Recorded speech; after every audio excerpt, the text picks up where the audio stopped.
Hi, everyone. Thanks for joining for our second in our series of Tuesday Talks. Today, we will be joined by some of our student life student services. So I encourage you to pop your video on if you're comfortable. We will start with a short presentation from each of our student services staff members who have joined with us today, and then we'll follow that with a live Q&A. So if you want to keep thinking about some questions, I know there were some submitted ahead of time. You can either pop those in the chat or save them to be asked live after the small presentations. So to begin, I don't have my name on this list. My name is Kayla Van Weert. I'll be facilitating this discussion today. I'm from the Student Success Center, but these will be the four panelists for our meeting. So I'll start with introductions. We'll go with you first, T-Bird. Hi, welcome to Lakehead, everybody. I'm T-Bird and I'm the manager of security services. I've been here part of Lakehead for over 12 and a half years now.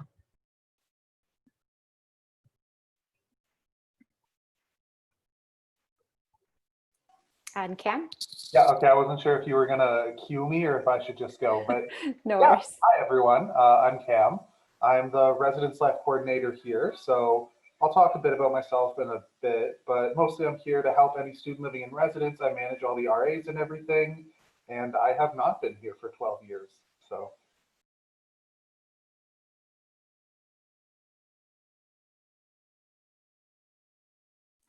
And Yvonne?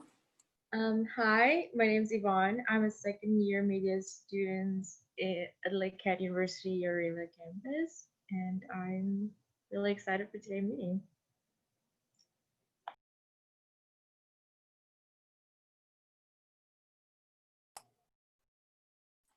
Katie, sorry, I was muted. Okay. Hi, everybody. I'm Katie Fraser, and I work with Lakehead University International as the engagement specialist.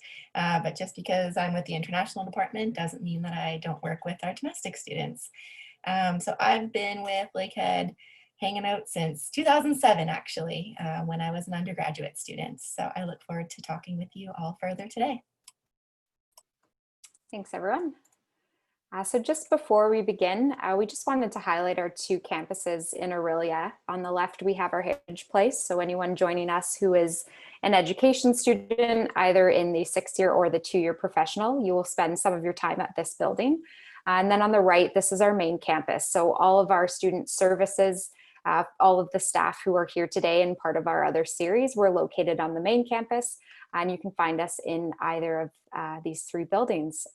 So hopefully we can see you in person someday soon. For now, we'll be virtual, but just so you have that visual of what our campus looks like. So we'll start with our residents. So I'll turn it over to Cam just to chat a bit about our resident services this fall. For sure, yes, don't mind me hurriedly eating lunch, but I think most people already have a pretty good idea of what residence is mainly about: providing a place to live, having, we work really closely with our dining hall so that people living here can also eat while they're here, because food is important. But on top of that, a lot of people don't realize before they come how many events we run. We'll do stuff on and off campus in collaboration with campus partners, and that can be stuff from as small as, organizing study sessions that your RA might do, or, I don't know, tie-dye nights, having karaoke, even doing bigger stuff, like going bowling or stuff like that. So we also can help connect with involvement and leadership opportunities, both if you want to get involved elsewhere on campus or if you want to live and work in residence. It's a fantastic opportunity. I'm slightly biased, but we do have our RA roles. Those are available to students as well as our house presidents. And we also just offer support. There are professionals such as myself. I'm a full-time coordinator here as well. There are a few other people. We also have peer support. Like I said, our RAs and student staff members, they're also there to support you with academic advice, wellness advising. So yeah, I look forward to your questions. Thanks, Cam. I will turn it over to T-Bird to talk about security services. Hi, and thank you. So yes, I'm the manager of security services here, and we have a team of 16 guards as well as myself. We are a very well-trained group. We are the first responders on site, so it is our door is always open 24/7. We are a safe space. Our team is trained in first aid, CPR, AED, and naloxone kit. They're mental health first aid trained, assist, and safe talk. It is, important to call us when you're in need, because we can start those first aid processes very, very quickly, because we're with seconds away from everybody, and then we can call, of course, the emergency services if necessary. We do safe walks 24/7 here. We'll walk you to your vehicle. We'll walk you to the bus stop and stay there with you. We'll even walk you to your rooms if you're on campus, or your office if you're a staff or faculty member. We have an emergency mass messaging system here, and it's called BlazeCast, and it's very important that you open those emails when you're on site, because it'll determine, or coming on site, it'll determine if you should come on site or stay away. We've only used it for snow days, so I'd like to keep that trend going. We have emergency call stations in the parking lot, which are blue towers, and emergency call stations in the cafeteria and the classrooms in Simcoe Hall. The hallways in Simcoe Hall, and that is attached to our 3911 number, which is our emergency number. We encourage everybody, when you're on site, and I know we'll get back to normal and being on site, to come into the security office, say hi, and grab some chocolate. We always have chocolate on hand for all the staff, faculty, and students here. Chocolate always makes a day better, we feel. We also do the parking. So we sell the parking permits, and we also monitor the parking and issue tickets if necessary. I think that's it for me. If you have any questions, please reach out. Thank you. Thanks, T-Bird. I will pass it over to Katie now for international services. Awesome. Thanks, Kayla. So one of the biggest roles of the international department is to recognize the unique needs of our international students, and also to level that playing field so that whether you're domestic or international, you have the same opportunities as part of being a Lakehead student and part of our community. So I provide some student advising services, and some of the most common questions I get from international students are around health insurance, because as a non-Canadian resident and non-Ontario resident, our international students do not have OHIP. They have a separate insurance plan. Accessing healthcare, this is something that looks different in every different community. So I'm here to help them navigate that. Immigration questions, there's lots of different official government documents that an international student needs to have with them and monitor throughout their time studying in Ontario. And we do have a licensed immigration advisor on staff that is here to help for free, no charge at all, with all of those different kinds of questions. Housing is another common source of questions and concerns for students. So navigating things like landlord-tenant issues or leases and how to search for housing. And then last but not least, advising around working in Canada. So that includes anything from getting a social insurance number, how to create a resume, how to actually approach employers. And we work really closely with our Student Success Center and Career Services to link our international students with them as well. Study abroad is a really cool program that's pretty unique to Lakehead University. And this is a great way for domestic students to really be engaged and involved with the international department. So through our study abroad program, we have partners in countries, over 12 different countries around the world. And within each country, there are multiple institutions that we're partnered with. So if you have any interest in fitting in some travel while completing credits towards your Lakehead degree, this is where I can really hook you up. So whether it's a short-term program, you are comfortable going for maybe 2, 3, 4 weeks during the spring, summer, or maybe you're interested in committing to a full semester abroad, we do have lots of different opportunities for you to explore. The one thing I would encourage is that it takes about a year of planning in advance of your travel. So I would encourage you to start your research as soon as possible. It's never too early to start putting some thought into what opportunities lie ahead for you. Next, we have our International Peer Mentor Program. So this is a support resource that we offer our new international students. We pair them up with an upper year student, domestic or international. And within these pairs, they have discussion throughout August and into September, really to help these students transition into life at Lakehead, and to give them another source of support. So this is another opportunity for domestic students to get involved with the international department for sure. You can lend some great advice and tips and tricks to our new incoming students. So we usually do hiring for that about a month before each semester. So if you're interested, keep your eyes peeled for this coming December. New opportunities will come up around that. And then last but not least, we provide various cultural events and activities. So we love to share cultural knowledge and education and encourage our students to do that. So if you are passionate about sharing traditions or holidays from your own culture, this is another great opportunity for you to be involved with us. Of course, going into this fall, a lot of our events and activities, or all of our events and activities, will be online, mostly through Zoom. But that doesn't mean that there's any less engagement to be done. So we encourage you to check out our social media and reach out to our office if you're interested in being involved in any of these ways.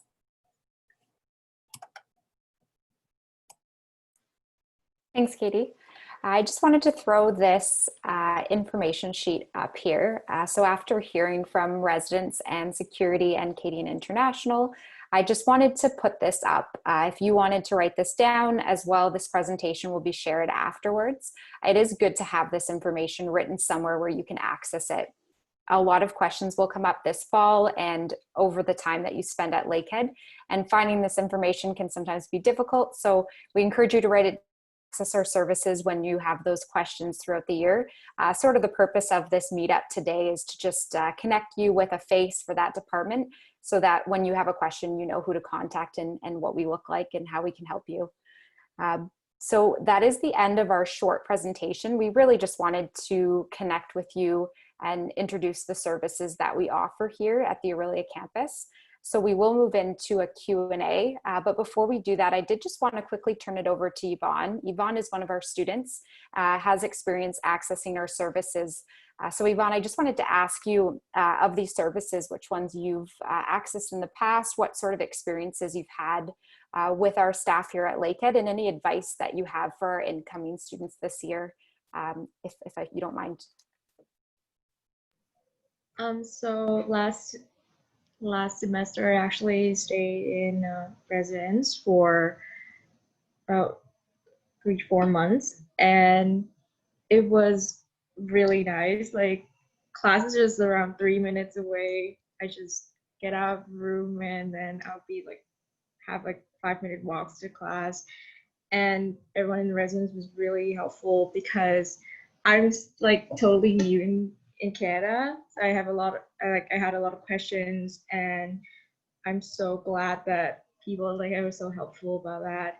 And also I must thank Katie a lot, because I was so new, and like all those social insurance number about my resume. Katie actually helped me a lot with my resume so I could get a job here in Orillia. So, and my advice for future student would be just ask if you have any questions. Don't be shy at all, and people will always be there to help you. And that's it. That's great. Thanks, Yvonne. And I think that's something I've heard from this team as well before. I know I'm sort of new to the Orillia campus, but I've heard that in Orillia, students don't often look for departments, they look for staff members. We do have close connections with our students. It's the benefit of being such a small campus. So we're hoping that you can get to know us even virtually and reach out to us when you have those questions. And that was an interesting comment on resumes. That is something that is offered through Student Success, but we're such a team here in Orillia that it's great to hear that other departments jump on board with supporting students in all types of services. So really great to hear that. Thanks, Yvonne. So I will give everyone a few minutes to think about some questions you might have. We did have quite a few submitted before the presentation, and I will continue to check my email to see if we have more. So you can either pop it in the chat or encourage to ask those live as well. So I'll give you a few minutes, and then if no one has anything, I'll just move on to some of those pre-submitted questions. So I'll give a bit of an awkward pause here, and you can think if you have anything you'd like to ask our team.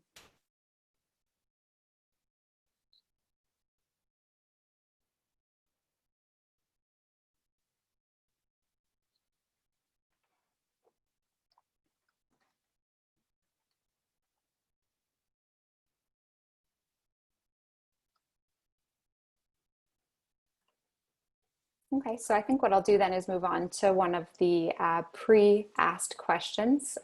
You did have that opportunity when registering for the webinar, so happy to see we had some pre ones, and still feel free to type some in the chat if they come up as we're discussing. So our first question is for Katie in International. This question is about how to find a job, or are there job opportunities specific for international students, either in the Orillia campus community or on campus specifically? Good question. So in general, the same answer would apply for domestic students. We have an online job bank that students can access through My Success. And we always encourage students to look there first for work opportunities. And those opportunities included in that job bank could be on campus, and they could be off campus. So we do have external jobs posted there as well. So that's your first line of defense for sure. I would say using our Student Success Center to make sure that you're ready to approach those employers and apply for jobs.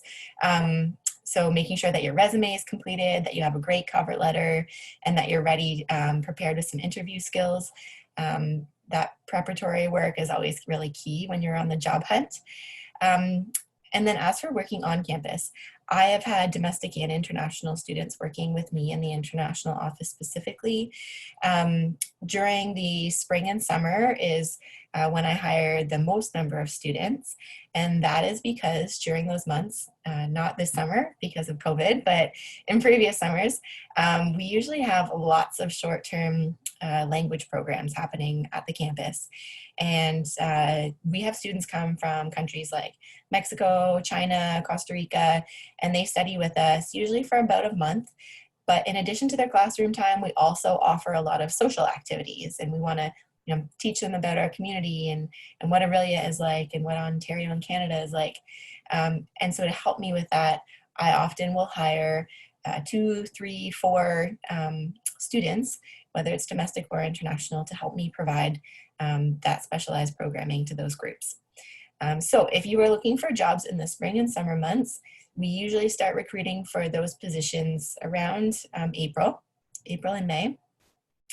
And then if you are looking for a job for the regular school year between fall and winter, we would suggest that starting to look now is a really good idea because September is a really popular time for hiring students for part-time work.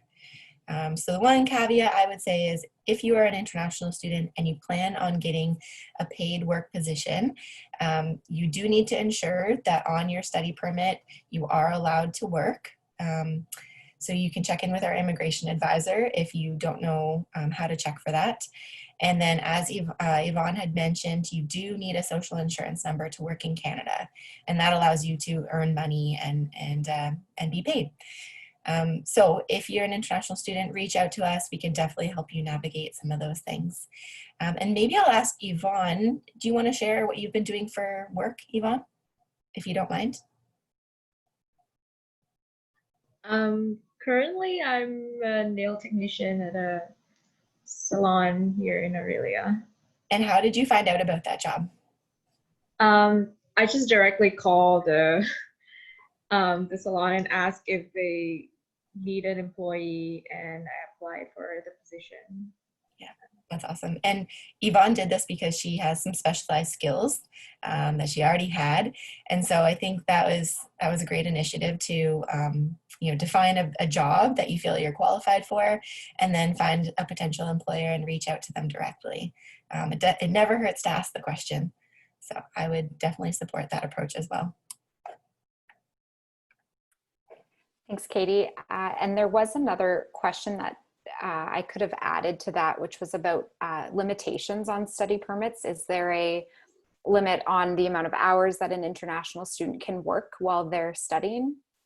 Yeah, so it will say on your permit the number of hours that you can work.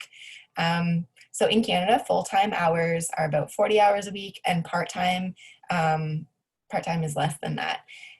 Oftentimes we see that students can work up to 20 hours a week. Just because your permit allows you to work up to a certain number of hours doesn't mean you have to. So I would say that you be mindful of what kind of availability you have for work, and try to put your schoolwork first. See how your course load is going to be, what kind of homework you have, and what the demand is for your time before overcommitting to the number of work hours. That's great. Thanks, Katie. And I think it's important on that note, just realizing that classes will be virtual this year, and virtual doesn't necessarily mean more flexible. So I think being mindful of the difference in learning style that will be for students, and just not taking on too much in the work category. So I have a question for Cam, and it's about laundry. So what do laundry services look like in Orillia for those students living in residence, and what do they need to know how to access that, and what they need to do? Yeah, for sure. So when you move in, excuse me, when you move in, you'll have a laundry card. And the laundry card just works as like a declining balance debit system.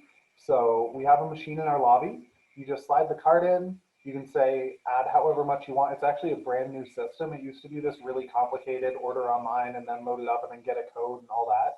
Now you just take your card, put it in the machine, click a button that says, I want to put on $20. Then you can use credit card, debit card, whatever. And the money just goes on. And then we have 2 washers and 2 dryers on each floor in your lounge. So ideally, you never have to wait for anyone else to finish their laundry. There's always going to be a machine available, and it's, you know, just a few steps down the hall. And it is $2.50 per wash and dry. And detergent is not provided, but I think we might have a few Tide Pods for sale if you're really desperate. But yeah, I think that's about it. Awesome. Thanks, Cam. I have a question for T-Bird, and this is about the rules around smoking on campus, and whether or not there's a designated area, or do students need to leave in order to do that? Yes, so we do have a designated smoking area. It is out between the Simcoe Hall and the residence building. You are not allowed to smoke in any of our buildings, just like it is anywhere else in the world. So that means you have to come out, you have to go outside, even in the winter, unfortunately, and go to our smoking area to smoke. That includes also vaping as well. It has to be done at the smoking area as well. Thanks, T-Bird. And Cam, I will turn it back over to you. I hope this one doesn't put you on the spot. We received a lot of questions about this, so I did just want to address it, even if there isn't an answer as of now. But a lot of students were wondering what access to the dining hall and meal services are going to look like this fall for students in residence, and for students who might be accessing campus but not necessarily living on campus. For sure. So that is something that we are still ironing out the exact details of, as we are waiting for a clear picture on numbers and all that, you know, overheads, expenses, all that. The hours are going to be slightly less than what they were years previously, but essentially Monday through Friday. I think it's like 8 a.m. to 8 p.m. roughly, with you know, some closures in the afternoon and evening to allow for cleaning, disinfecting, and changing over the meals. Weekend hours are 11 to 6, I believe, because studies or, you know, research that we found said most people weren't waking up at 8 a.m. on a Sunday to go for breakfast. So we sort of flex that into a brunch option. Students living in residence, you're able to go over. It's going to be more of like a buffet, not buffet, no self-serve, but an all-you-can-eat style this year. You go in, scan your card, and then you can just get as much food as you want, sit down in the dining hall, eat, go back up.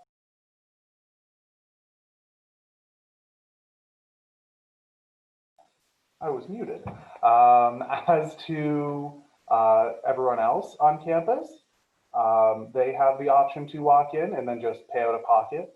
If you want to, they call those a la carte items. If you want to just, walk in, get a bottle of water, get a coffee, get a muffin, it is going to be accessible to everyone, including staff, faculty, and anyone else who comes by. Hope that answered everything. Yes, I think that does provide a lot of insight. We actually had some questions last week at our Tuesday talks about residents. So we saved those for this week. So hopefully everyone asking will have the chance to watch this recording and get those answers. So thank you for providing those. I will turn it back over to Katie.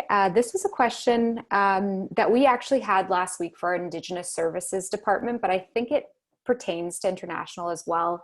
And the nature of the question is if the services provided by your office are for international students only, or if those services are available to domestic students as well. For example, events and programming, who can access those? Yeah, for sure. So I would say that it's a common myth that just because we're called the International Department doesn't mean we're only here for international students. As you'll see, if and when you come to campus, my office is right next door to our student union, student accessibility services, and advising. And it's very intentional in that I'm there for domestic students as well, just as all of our other services are. So yes, I definitely encourage domestic students to get connected with me. If you are interested in sharing culture or just learning about other cultures, we definitely want to work with you.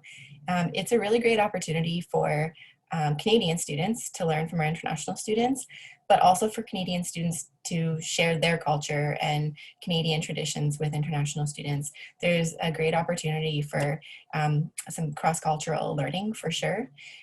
So any opportunity we can find to help with that collaboration amongst our students, we definitely want to make use of. We do have many events that we more so market and promote to our international students because we know that sometimes finding ways to get engaged socially can be more challenging.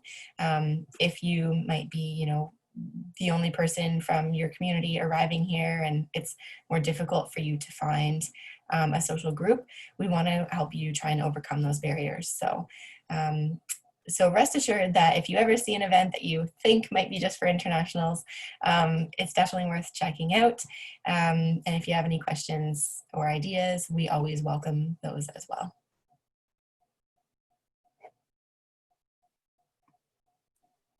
Thanks, Katie. Are there any questions that the students on this call right now have?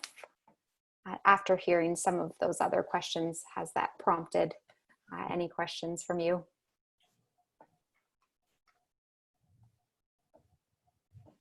Now is your chance. We're here, we're available, happy to answer questions.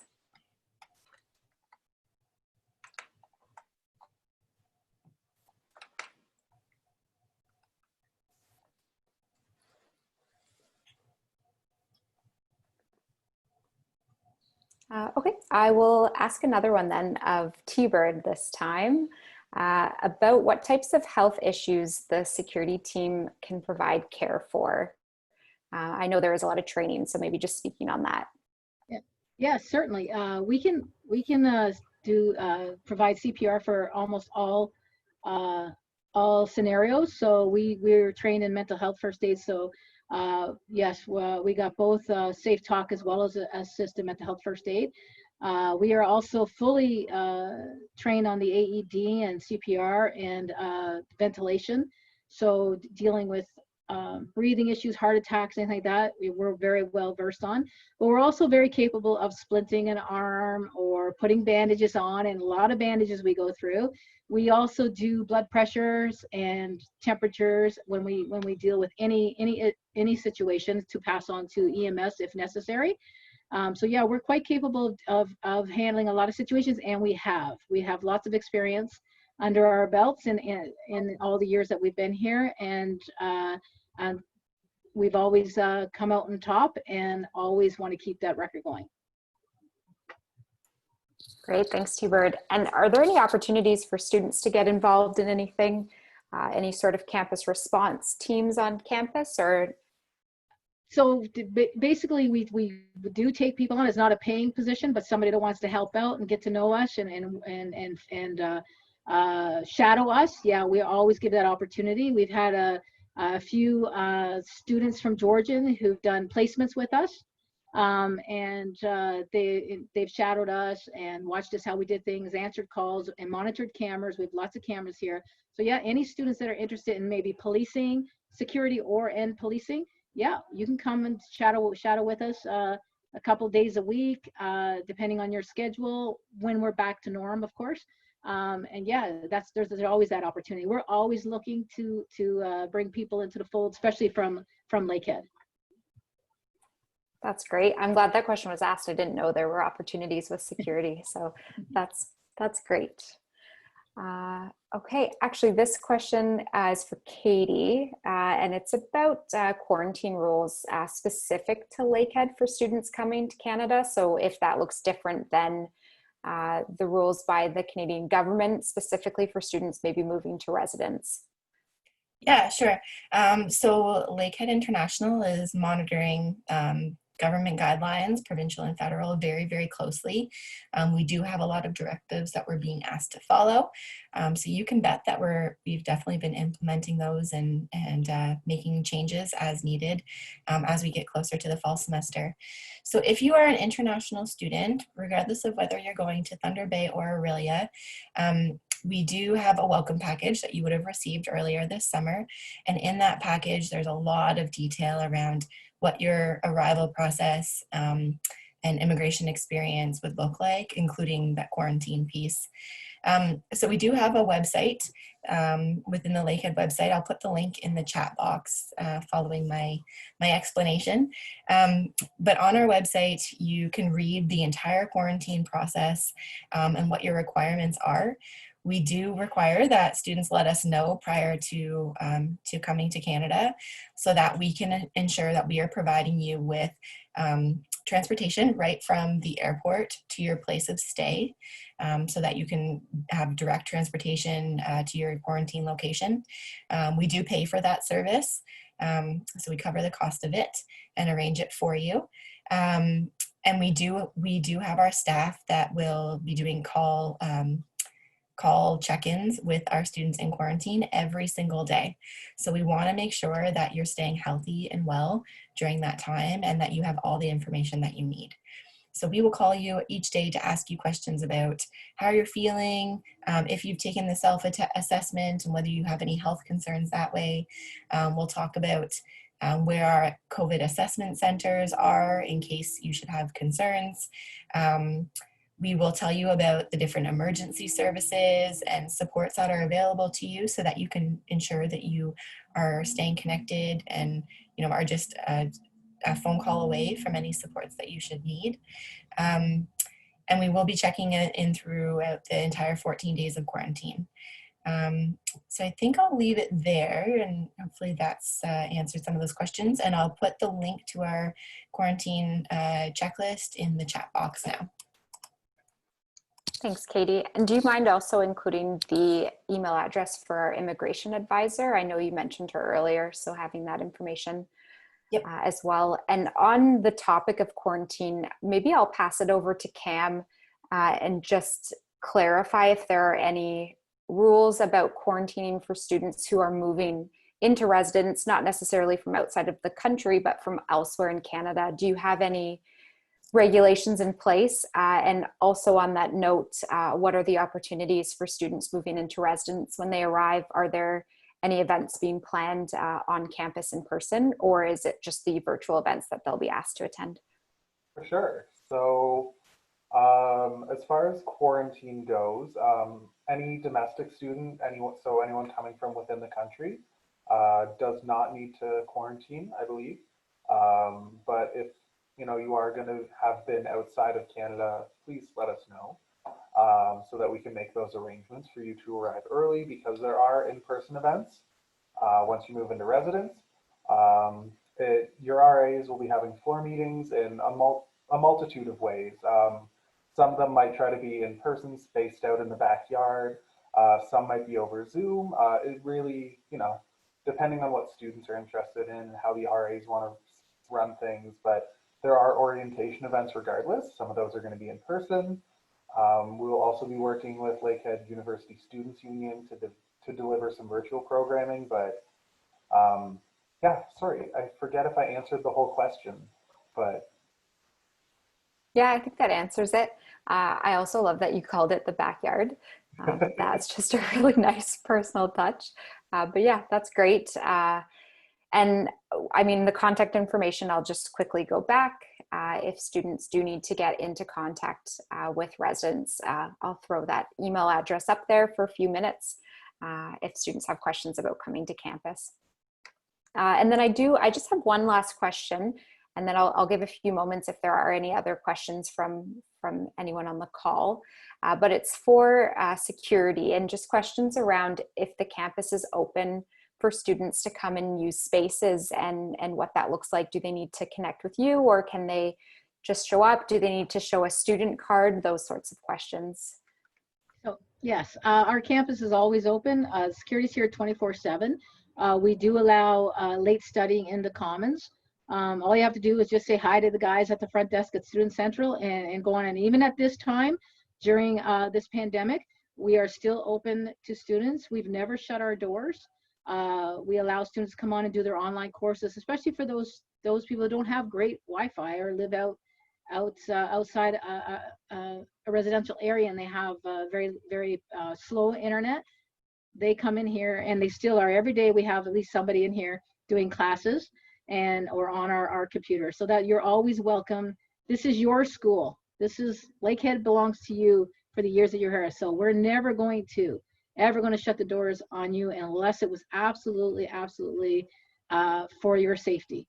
I also just wanted to add to Katie and Cam that if anyone was ever quarantined, you can still reach out to security for anything. We are here 24/7. We will still come and aid anybody, even if they're under quarantine.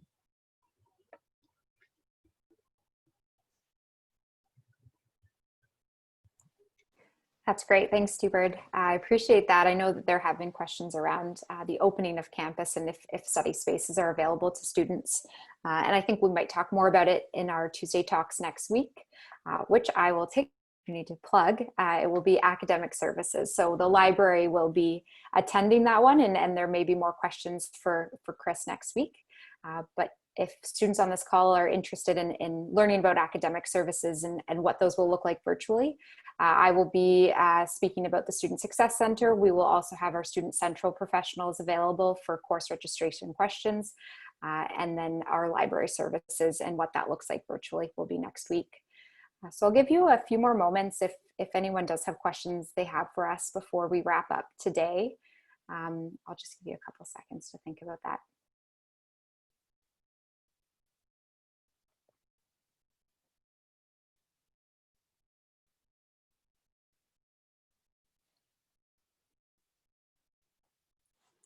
And so that everyone knows, we are available through email, and I've also popped everyone's social media up on the screen. So keep an eye on those for upcoming events, upcoming ways to get involved this semester.